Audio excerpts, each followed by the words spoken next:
Welcome to Truthful Manipulation. In a world where truth is bent, facts are framed, and influence is too often used without conscience, this podcast stands for something different. I'm Dave Kelsey, along with H. Daniel Mujahid, and together we expose manipulation, defend integrity, and help you see clearly in a world determined to confuse you. Welcome back to the Truthful Manipulation Podcast, where we take the nonsense of the modern world, put it under a flashlight, and ask the most important question known to civilization. Who left these people unsupervised? That question alone can save America. I'm Dave. I'm Daniel. And today's episode is titled Buffoonery and Shenanigans. Now, Daniel, I want the audience to understand something right away. This is not just a funny title. No, this is a public service announcement. It's a diagnosis. It's a warning tablet. It's a condition. It's what happens when foolishness gets Wi-Fi, a microphone, and too much confidence. That's beautifully disturbing. Thank you. I work hard on being disappointed in society. Today we're talking about the buffoonery and shenanigans we see everywhere. Politics, business, families, social media, workplaces, meetings, group texts, youth sports sidelines. Especially youth sports sidelines. Nothing says healthy adult behavior like a grown man yelling at a referee during a fifth grade basketball game. The trophy is plastic, Dave. And crooked. And somebody's mom bought orange slices. Exactly. Calm down, Phil Jackson. But underneath the humor, this episode has a serious point. Buffoonery and shenanigans are not just annoying, they can be manipulative, they can be distracting, and they can be dangerous. Because nonsense is funny until it gets power. That's the truth. A clown at a birthday party is entertainment. A clown in charge of the budget is a crisis. And somehow we keep giving the clown a clipboard. Let's start with the first word, buffoonery. That's a beautiful word. It really is. It sounds like something your grandmother would say before taking away somebody's dessert. You stop that buffoonery right now. And everybody straightened up because Grandma did not negotiate with foolishness. No, she did not. So let's define it, Daniel. What is buffoonery? Buffoonery is foolish behavior performed with confidence. That's perfect. It's not just being wrong. Everybody's wrong sometime. True. But buffoonery is being wrong loudly, proudly, and with the attitude of a man who has never once considered reading the instructions. So buffoonery is ignorance with a marching band. Yes, it is. Foolishness with a sound system. Nonsense with lighting. Confusion with a PowerPoint. And a laser pointer that should have been confiscated. Buffoonery is when someone is completely lost but still insists on driving the bus. And the scary part is that people follow. That's the part we need to talk about. Because sometimes people mistake confidence for competence. And volume for truth. And drama for leadership. And outrage for courage. That is where buffoonery becomes dangerous. Because once foolishness gets enough applause, it starts thinking it is wisdom. And once foolishness thinks it is wisdom, it starts writing policy. And then we're all in trouble. Sure are. Because nobody wants to live under the leadership of a person whose entire plan is, trust me, I saw a video. Especially if the video had background music and no sources. That should be illegal. Not illegal, but emotionally reportable. Now let's move to the second word, shenanigans. Another classic. It sounds playful. That is how it gets you. True. Shenanigans sounds harmless at first. until you realize somebody has been using confusion as a building model. So, how do we define shenanigans? Shenanigans are organized foolishness. Organized foolishness? Yep. Buffoonery is the clown falling down the stairs. Okay. Shenanigans are when the clown forms a committee, blames the stairs, and applies for grant money. Shenanigans are buffoonery with paperwork. Agreed. That's the difference. Buffoonery may be accidental. Shenanigans usually have a strategy. Yeah, tactics. Someone benefits from shenanigans. There it is, the truthful manipulation question. Who benefits? Who benefits from the confusion? Who benefits from the outrage? Who benefits when people stop asking questions? Who benefits when the room is too noisy to truth? Because most shenanigans are not random. No, they are distractions. They're smoke screens. They are diversion tactics. They are the magician waving one hand while the other steals your watch. And then charges you to attend a seminar about time management. That's painfully accurate. We see shenanigans when people change the subject instead of answering the question. When they attack the person asking instead of addressing the facts. When they say, this is not the real issue.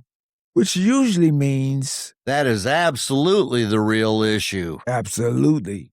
When someone keeps pointing everywhere except the evidence, check their pockets. I think there's a formula for buffoonery. Of course you do. I do.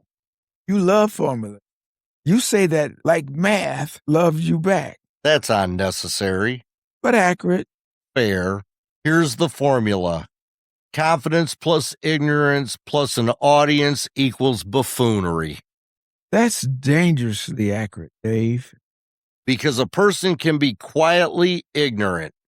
And we respect that. We do. Quiet ignorance is just someone minding their business. That's exactly right. If you do not know what you're talking about and you stay quiet, that's not buffoonery. That's maturity. That's emotional intelligence. That's a public gift. But when ignorance becomes confident and finds an audience, now we have a situation. Now the circus is unloading trucks. And the tent's going up. The elephants are nervous. And somebody named Karen is holding a microphone. Poor Karen. No, Karen knows what she did. Fair. The problem is the confidence feels convincing. Even when it should not? A person can stand up and say something completely wrong with enough certainty that half the room starts nodding. Because people think, well, he sounds sure. But being sure does not mean being right. Some people are sure because they have evidence. Others are sure because they stopped learning in 1998. Confidence without knowledge is just a foghorn wearing cologne. That might be one of the best descriptions of modern society I've ever heard. Thank you. I'm tired of it. Now here's the serious question. Why do people follow buffoons? Because buffoons offer simple answers to complicated problems. That's true. Life is hard. People are stressed. They're tired. They are worried about money, family, health, work, the future, the country, their kids, their parents, and why cereal costs $11 a box. That cereal price does feel personal. It does. I do not need financing options for breakfast. At this point, cereal should come with a loan officer and a free tote bag. So when life feels overwhelming, people become vulnerable to simple explanation. Especially explanations that give them someone to blame. Yep. That's buffoonery. Your problems are all because of them. And them can be anybody. A political group. A coworker. A neighbor. A family member. A referee. A barrister who spells your name wrong. In fairness, Dave is not complicated. Yet somehow you got Dave. Still hurts. But manipulation often works by giving people a target. Yeah, because anger feels powerful. But anger can make people easier to steer. That's the key. A calm person asks questions. An angry person looks for a weapon. A fearful person looks for protection. A confused person looks for a leader. And a manipulator knows how to become the loudest person at that moment. That's how buffoonery becomes influence. And influence without integrity becomes manipulation. People do not always follow buffoons because they are foolish. That's important. Sometimes they follow because they are hurting, Or scared. or lonely. Or exhausted. And that's why we need truth with compassion. And humor with responsibility. Because mocking people does not free them from manipulation. But asking better questions might. Today's episode is brought to you by the Common Sense Starter Kit. Now available wherever reality is still accepted. Are you tired of walking into a room where the loudest person somehow becomes the decision maker? Have you ever sat in a meeting and thought, this could have been an email, and honestly, the email could have been a nap? Do you know someone who begins every sentence with, I did my own research, but somehow the research always ends with a guy in sunglasses sitting in a truck? Then you need the Common Sense Starter Kit. Each kit includes one pause button, 2 follow-up questions, a small bottle of humility, and emergency instructions that simply say, calm down and check the facts. Side effects may include clarity, patience, fewer arguments, and the sudden urge to leave group chat. The Common Sense Starter Kit. For people who want to think before joining the parade of nonsense. Because not every clown deserves a standing ovation.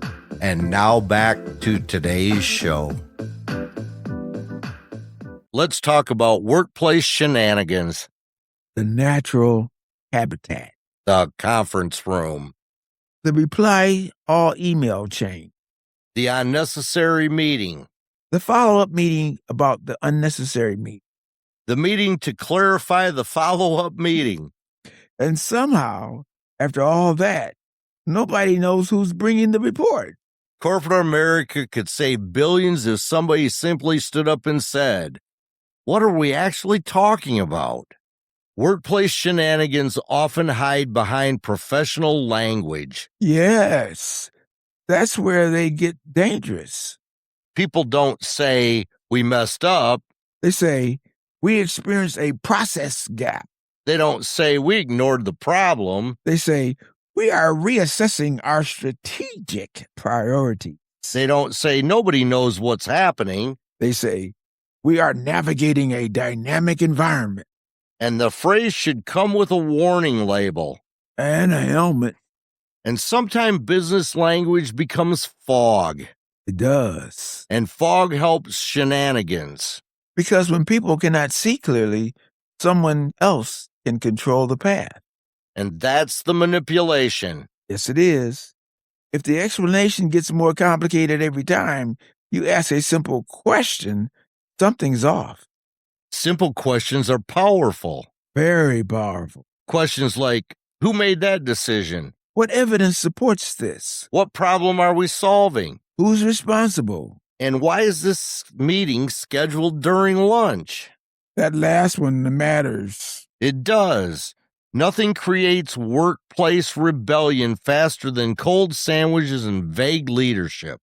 A bad meeting with turkey wraps is still a bad meeting. Now let's bring this home. Literally? Family buffoonery. The oldest form of buffoonery.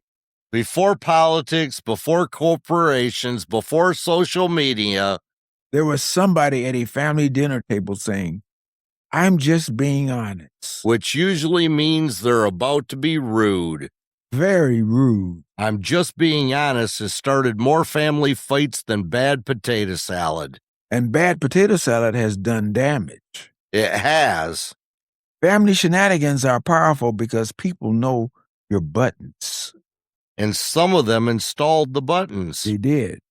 They know what to say. They know when to say it. And they know how to make it sound like concern. When it is actually criticism wearing church clothes. That's good. Thank you. Every family has a historian. The person who remembers every mistake everyone else ever made.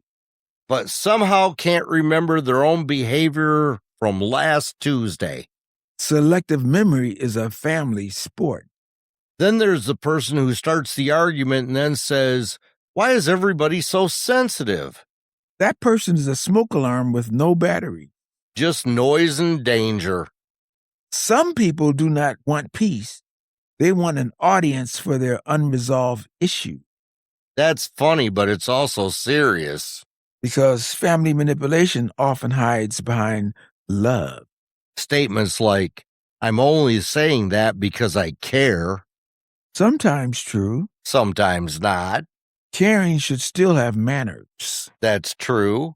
Love does not give people a license to be cruel. And honesty does not require humiliation. So how do we handle family buffoonery? First, do not attend every argument you are invited to. That's huge. Some people send emotional invitations all day long. Please join me in this unnecessary conflict. Reception immediately following the kitchen. Dress code, resentment casual. And comfortable shoes, because this argument goes back probably 20 years or so. We have to talk about social media. Unfortunately. Social media does not invent buffoonery. No, it gave it to Wi-Fi. And a ring light. And don't forget hashtags. And a comment section that looks like a raccoon broke into a fireworks store. Yeah, that's the internet. A raccoon with opinions. And poor spelling. And confidence. The problem with social media is speed. And yes, speed kills reflection. People react before they think. They share before they verify. They argue before they understand. They post like their thumbs are running from the law. Some people type so fast, wisdom does not even have time to put on pants. That image is unfortunate. But accurate. Social media rewards emotion. Anger gets clicks. Fear gets shares. Mockery gets attention. Outrage gets engagement. The truth often takes time. But truth needs context. Truth needs patience. Truth needs evidence. And none of those trend as fast as nonsense with a dramatic headline. That's the manipulation. It's manipulation. The platform wants reaction. The manipulator wants emotion. The audience wants certainty. And truth is still standing in the corner saying, "Can we please read the whole article?" Or truth. Truth needs better marketing. Maybe a theme song. And snacks. And the best defense against online shenanigans is the pause. Pause. Before you repost, pause. Before you respond, pause. Before you call somebody an idiot in all caps, pause. Especially then. Because all caps is rarely where wisdom lives. If your keyboard is yelling, your judgment may be hiding under the desk. This part of the program is brought to you by the Apology Translator. For when people apologize without actually even apologizing. Have you ever heard someone say, "I'm sorry you feel that way"? The translation? I am not sorry, and your feelings are now the defendant. Have you heard? Mistakes were made. Translation? A mysterious ghost committed that error, and we are all very concerned. What about? That was not my intention. Translation? I would like my intention to erase your injury. And the classic, we need to move forward. Translation? Please stop looking backward at what I did. The apology translator helps detect fake accountability, emotional fog, and advanced level shenanigans. Available now in family, workplace, political, church, mosque, synagogue, committee editions. Batteries not included. Neither is sincerity. And the apology translator, because accountability should not be, requires subtitles. And now back to this week's episode. Now, Daniel, we can't talk about buffoonery and shenanigans without mentioning politics. We could try, but the subject would break into the room wearing a flag pin. Politics has become prime real estate for buffoonery. And shenanigans. And performance. And selective outrage. And carefully rehearsed sincerity. Which is my least favorite kind of sincerity. Political buffoonery happens when leaders stop serving people and start performing for attention. Yes, when the goal is not solving problems. The goal is winning the clip.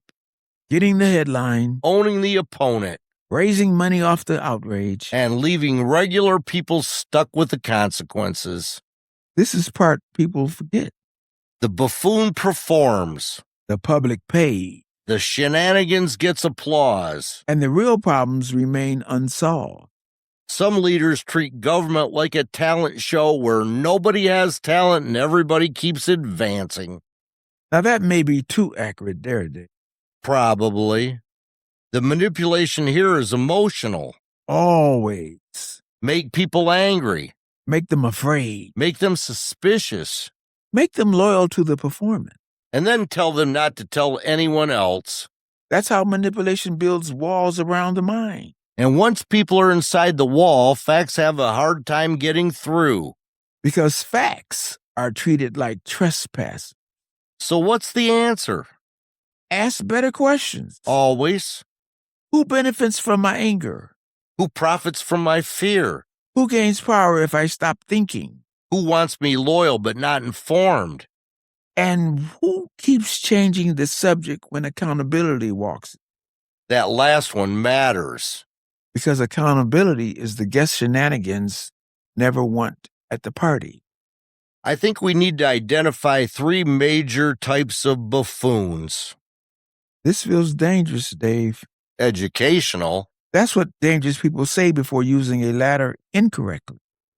Let's proceed carefully. The loud buffoon. This person believes volume is evidence. They do not explain. They announce. They do not discuss. They declare. They do not listen. They reload. The loud buffoon enters a conversation like a marching band walking into a library. Everybody knows they're there. No one is better because of it. Type 2, the confidentially wrong buffoon. Very dangerous again. This person starts sentences with, I'm no expert, but... Then immediately challenges every expert. I'm no doctor, but let me explain your lab results. I'm no lawyer, but here's why I can park on your lawn. I'm no engineer, but bridges are basically just roads in the air. That one should scare everybody. It does. Type 3, the strategic buffoon. Now, this is the worst type. Because this person is not accidentally foolish. They use foolishness as a weapon. They create chaos. They benefit from the cleanup. They start the fire. They sell smoke detectors. They make the mess. They blame the mop. The strategic buffoon is not lost. He's charging admission to the maze. One of the clearest signs of shenanigans is accountability avoidance. Yep, shenanigans hate accountability. Like cats hate baths. Like teenagers hate family photos. Like adults hate assembling furniture with missing screws. Now, this is a spiritual test. It really is. Accountability avoidance has patterns. Pattern 1. Change the subject. You ask, did you do the thing? They say, why are you attacking me? Pattern 2. Attack the messenger. You ask for evidence? They question your tone. Tone has become the gateway or the getaway car for accountability. That's a great line. Yeah, let's keep that. Pattern 3, create confusion. They give you a 12-minute answer to a yes or no question. By minute 7, you forgot what you asked. That's not an accident. Pattern 4, claim victimhood. They hurt someone, get confronted, and suddenly they are the injured party. That's advanced shenanigans. Graduate level. With a minor in emotional gymnastics. Some people can dodge accountability so well, they should be sponsored by a sneaker company. So what should listeners do when they see this? Stay calm and return to the question. Do not chase every distraction.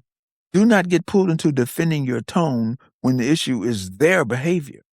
Do not let drama replace facts. And do not let someone else's confusion become your responsibility. That's strong. Because manipulators often create fog, then blame you for not seeing clearly. That's exactly right. Let's give people some early warning signs. Good. A Shenanigans smoke detector. That's right. Hopefully less annoying than the one in my kitchen. Does it beep? Only when I am emotionally fragile. That sounds personal. Warning sign number 1, urgency without clarity. If someone is rushing you but cannot explain why, pause. Manufactured urgency is manipulation with a stopwatch. Good line, Dave. Warning sign number 2, loyalty tests. When someone says, if you were really with me, you would not ask questions. That's a red flag. A giant red flag. With fireworks. And probably a marching band. Warning sign number 3, changing storage. Truth does not need that many costume changes. Warning sign number 4, attack instead of answer. If a person cannot answer the question, they may attack the person asking.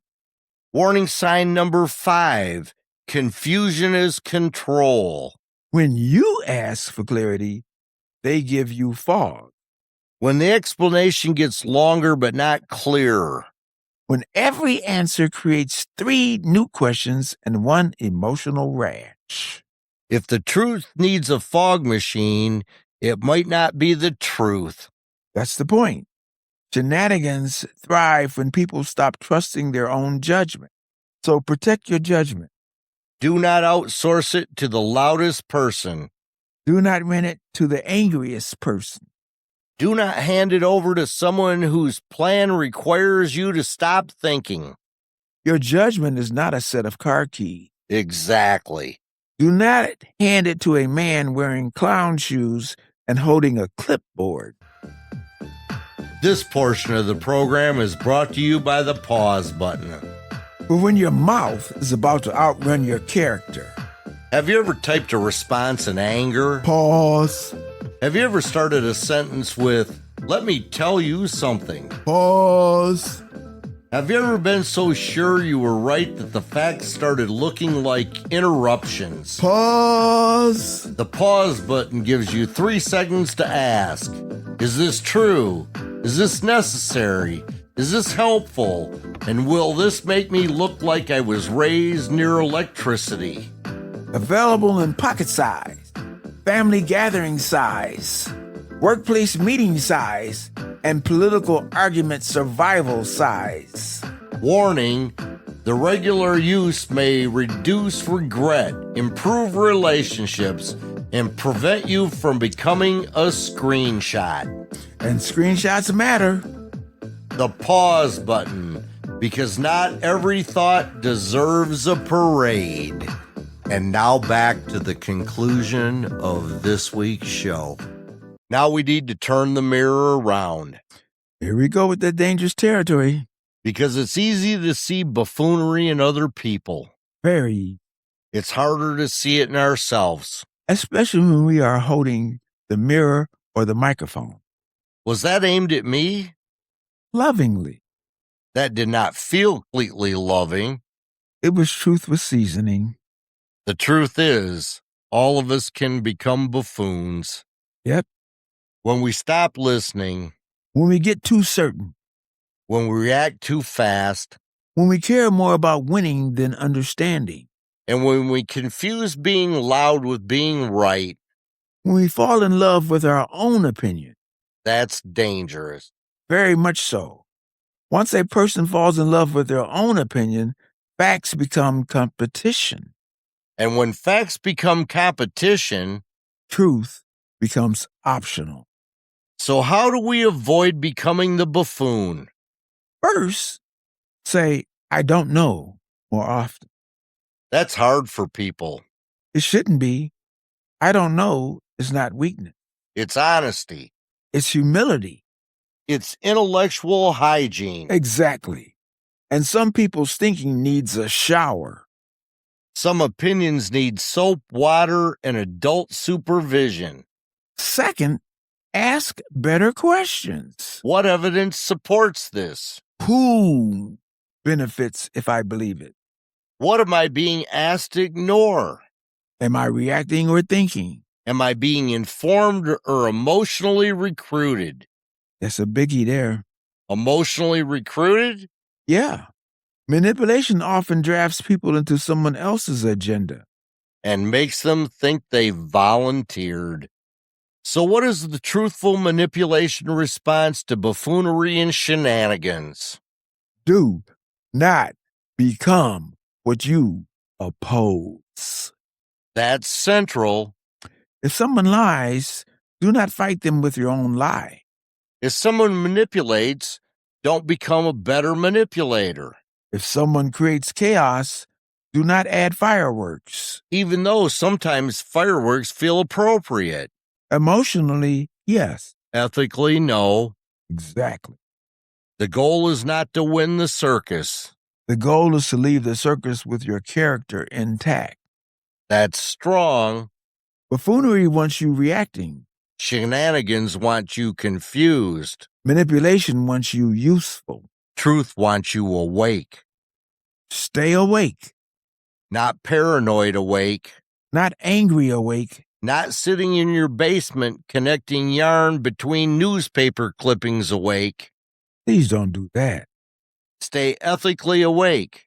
Aware. Grounded. Humble. Clear. And funny enough not to become unbearable. Because nobody wants to be trapped in a room with a self-righteous person who just discovered the truth. That's just buffoonery with better vocabulary. The truth without humility becomes a lecture nobody asked for. But truth with humor becomes reachable. That's what we try to do here.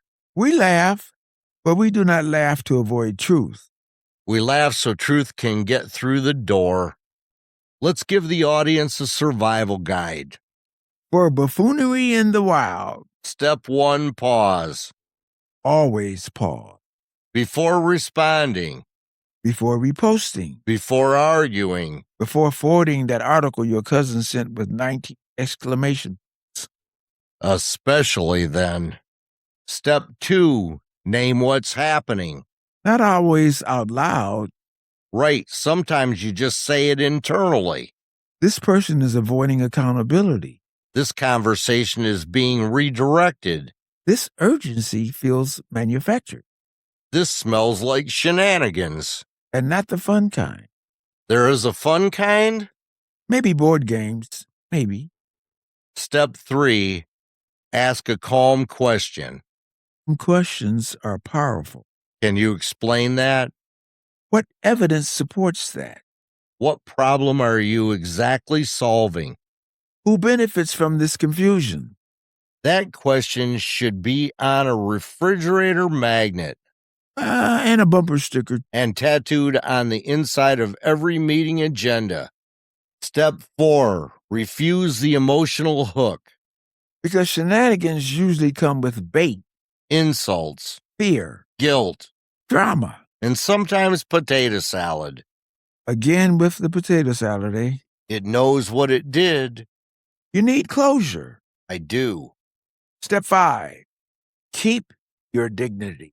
So not let everyone else's foolishness write your character. That's the key. People will act foolish. People will lie. People will manipulate. People will perform. People will try to pull you into the mud. But you do not have to bring a lawn chair and stay there. The mud is not a timeshare. You can leave. So today we talked about buffoonery and shenanigans. 2 funny words for a serious problem. Buffoonery is foolishness with confidence. Shenanigans are foolishness with a tactic or strategy. And both become dangerous when people stop asking questions. When they confuse volume with truth. When they mistake performance for leadership. When they let anger replace wisdom. And when they let confusion replace character. The world has enough noise. More than enough. Enough clowns with microphones. Enough chaos with branding. Enough foolishness with pretending to be courage. Enough shenanigans wearing a suit. So our job is simple. Not easy. But simple. Tell the truth. Ask better questions. Keep your humor. Protect your character. Do not let nonsense recruit you. Do not let manipulation use you. And when buffoonery walks in the room wearing confidence like cologne, open a window. Take a breath. Ask who benefits. And remember, the circus only wins when everybody buys a ticket. I'm Dave. And I'm Daniel. Thank you for listening to Truthful Manipulation Podcast. Stay truthful. Stay awake. Stay funny. And please, for the sake of family, your workplace, your group text, and your own blood pressure, keep the shenanigans to a minimum. And that's this week's episode of Truthful Manipulation. You can comment on today's show at truthfulmanipulation@gmail.com. We've actually reached number 7 in manipulation podcasts as of today. So pass this on to somebody you think might benefit from it so we can grow this community. Get a copy of our book, Truthful Manipulation, A Roadmap to Live By. And don't forget to like, share, and subscribe at truthfulmanipulation.com. Thank you for listening this week.